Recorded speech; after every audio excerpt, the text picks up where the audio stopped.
ለአንዳንዶቻችን ክርስትና ስራ ነው፣ ለአንዳንዶቻችን ደግሞ መስፈርት ነው። ለቄስ ብዙ ጊዜ ስራ እየሆነ መጥቷል። ስራው ስለሆነበት ይቀድሳል። በቃ አይገባውም ምን እንደሚያደርግ። ለዲያቆንም እንደዚያው።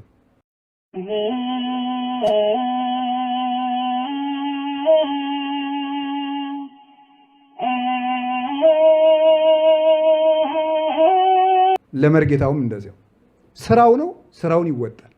እዚያ ውስጥ ክርስቶስ ይኑርበት አይኖርበት ግድ አይሰጠው። ዝም ብሎ ሄዶ ሸክሙን እንደ ተሸክሞ ወስዶ ጥሎ በረጅሙ መተንፈስ ስለማልችል ነው፣ ስጋው ደግሞ ስለተቀበልኩ ሸክሙን ጥሎ ብሎ እንደሚያርፍ ሰው በቃ ደስ ስራውን ተወጥቶ ይተኛል። ስራ ነዋ።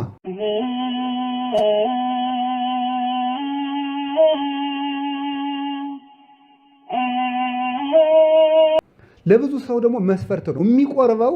ካልቀረብኩ ጥሩ አይደለም ብሎ ነው። ፍቅር ደንቆት ገብቶት እግዚአብሔር ርቦት እግዚአብሔር ጠምቶት የክርስቶስ ፍቅርን አጓጉቶት የሚቀበል የለም። ጸሎቱም ግዴታ ነው፣ መስፈርት ነው። ካልጸለይኩ አጉል ነው፣ አጋንንት ይጫወቱብታል፣ እግዚአብሔር አካሌን ሰጥቶ ባላመሰግነው ይቀየመኛል ብለን ለመስፈርት ነው የምንጸለየው።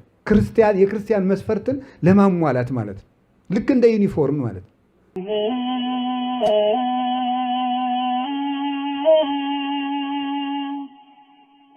ክርስትና ፍቅር መሆኑ ቀርቷል ማለት ነው። መወደዱ ጠፍቶለታል።